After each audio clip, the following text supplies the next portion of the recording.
श्रद्धालु आता है, भगवान भोलेनाथ जी का दर्शन करके उनका जीवन धन्य हो जाता है, सारा कष्ट भी दूर हो जाता है।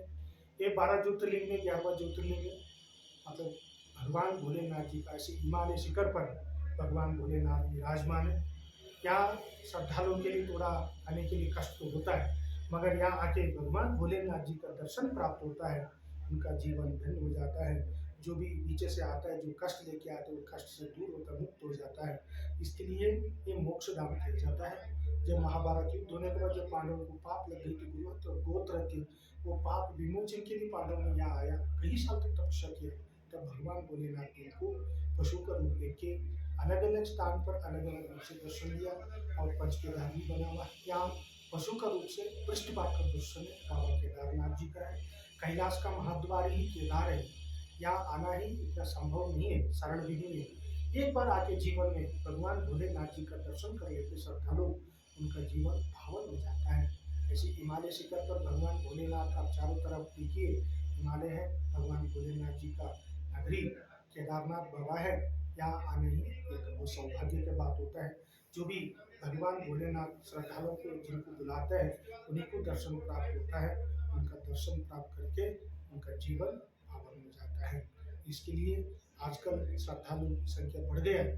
भगवान भोलेनाथ जी का दर्शन सब ले रहे हैं, सब लोग आइए भगवान भोलेनाथ जी का दर्शन करके जीवन पावन कर लीजिएगा। बोले शंकर भगवान की जय। खुला हुआ है, सरकार भी लगातार प्रयास में है, हमारा माननीय मुख्यमंत्री जी भी लगातार प्रयास में है, हमारा माननीय प्रधानमंत्री विशेषकर केदारनाथ जी के ऊपर पूरा विशेषकर यहाँ रख रहा है। इसके लिए श्रद्धालुओं का भी संख्या बढ़ रहा है और रहने का व्यवस्था भी ज़्यादा हो रहा है। इसकी काल का परिवर्तन है, प्रकृति नियम ही परिवर्तन है, परिवर्तन हो रहा है।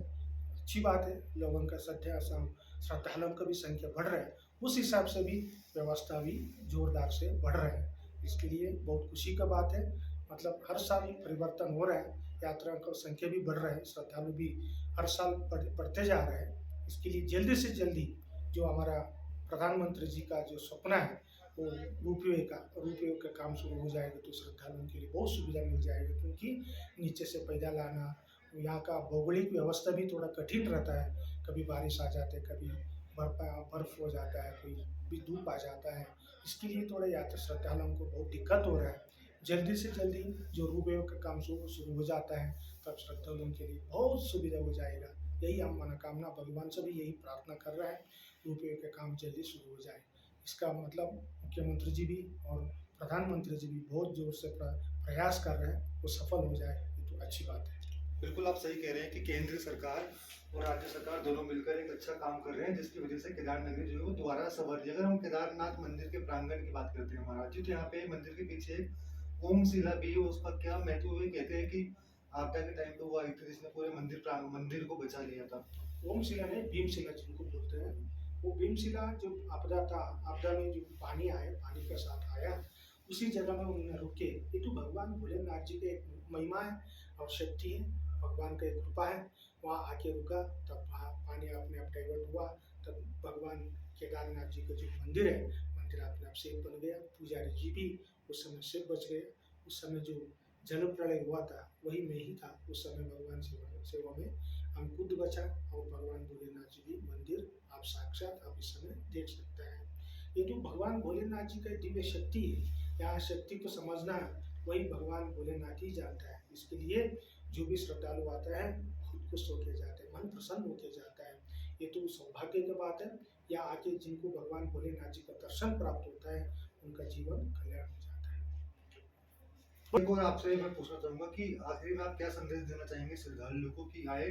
और अब से कुछ दिनों पहले केदारनाथ की विधायक है आसन मोटियार, उन्होंने एक सरकार से मांग भी करी थी कि केदारनाथ में कई जो गैर हिंदू है वे आते हैं यहाँ पे मांस मदिरा और गैर व्यापार के काम करते हैं। तो ऐसे में आप क्या कहना चाहेंगे? क्या गैर हिंदुओं पे रोक लगनी चाहिए? आप मानते हैं कि व्यापार जिहाद लगातार बढ़ता जा रहा है, घोड़े खच्चर वाले भी हिंदुओं के आई कार्ड लेके काम करते हैं? वो तो गलत बात है, जो गलत है गलत तो गलत है। यहाँ भगवान भोलेनाथ जी का जो धार्मिक स्थान है, धार्मिक स्थान में ऐसे काम नहीं होना चाहिए। जो लोग कर रहे हैं उनके लिए तो सख्त कानून होना चाहिए। यहाँ बिल्कुल ऐसे काम नहीं चलेगा, तो मगर वो कानून देखना पड़ेगा, सरकार इसके लिए जो भी एक्शन लेता है जरूर लेना चाहिए। श्रद्धालु आइए, शांति से आइए, भगवान भोलेनाथ जी का दर्शन जरूर कर लीजिएगा, शांति से आइएगा, क्योंकि यहाँ भीड़ बढ़ रहा है तो थोड़ा ज़्यादा भीड़ होने से थोड़ा गड़बड़ भी होता है। इसके लिए आराम से आइए, एक दिन रुकिए, सावधानी से दर्शन करके आराम से जाइए। बहुत बहुत धन्यवाद। तो बिल्कुल ये थे हमारे साथ केदारनाथ मंदिर के प्रधान पुजारी, जिन्होंने सुदर्शन मुझसे अच्छा, अभी आए आप लोग? हाँ, हम लगभग 12 बजे पहुँचे। अच्छा, 12 बजे आए थे।